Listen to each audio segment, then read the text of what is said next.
nomor 16, kurva permintaan yang dihadapi produsen monopoli adalah, produsen monopoli itu merupakan satu-satunya produsen yang ada di dalam suatu pasar.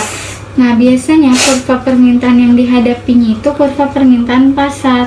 Bentuk kurva permintaan pasar itu bentuknya dari kiri atas ke kanan bawah, yang berarti produsen tersebut bisa mempengaruhi harga pasar dengan menjual lebih sedikit atau lebih banyak barang produksinya. Bentuknya seperti ini. Jadi jawabannya yang D, menurun dari kiri atas ke kanan bawah. Nomor 17, APBN dapat digunakan untuk mengatur alokasi dana dari seluruh pendapatan negara pada pos-pos belanja untuk pengadaan barang dan jasa-jasa publik serta pembiayaan pembangunan lainnya. Dalam hal ini, APBN mempunyai fungsi. APBN itu mempunyai 3 fungsi. Yang pertama ada fungsi alokasi, fungsi distribusi, dan fungsi stabilitas. Fungsi alokasi ini untuk mengatur alokasi dana, sedangkan fungsi distribusi itu untuk mengurangi kesenjangan atau menciptakan pemerataan. Fungsi yang ketiga, fungsi stabilitas, itu sebagai stabilitas pengendalian ekonomi negara. Di soal itu, APBN dapat digunakan untuk mengatur alokasi dana. Berarti jawabannya yang fungsi alokasi, yang D. Koefisien negatif berarti merupakan barang. Elastisila itu adalah perbandingan persentase perubahan jumlah barang yang diminta dengan persentase perubahan harga barang.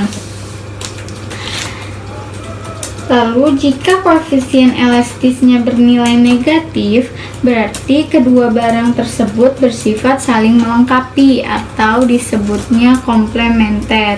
Jadi saling melengkapi.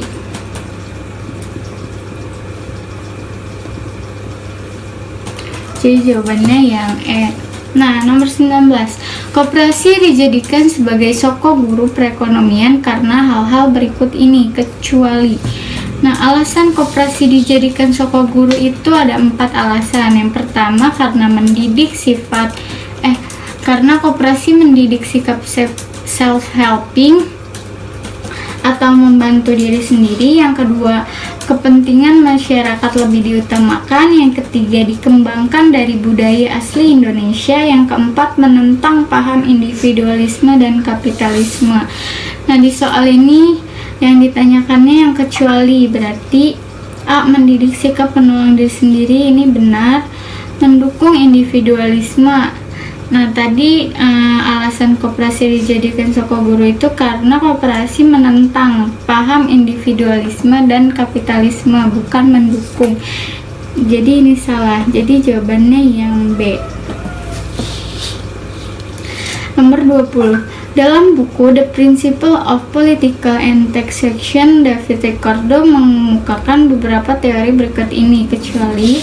Teori yang ada di buku David Ricardo itu ada 4 teori. Yang pertama itu ada teori sewa tanah, teori nilai kerja, teori uang, dan teori keuntungan komparatif. Di sini yang ditanyakan yang kecuali.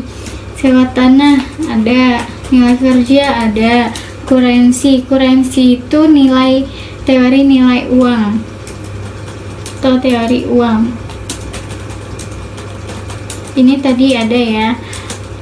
Comparative advantage, tadi teori keuntungan komparatif ada. Berarti jawabannya yang D, yang laissez-faire.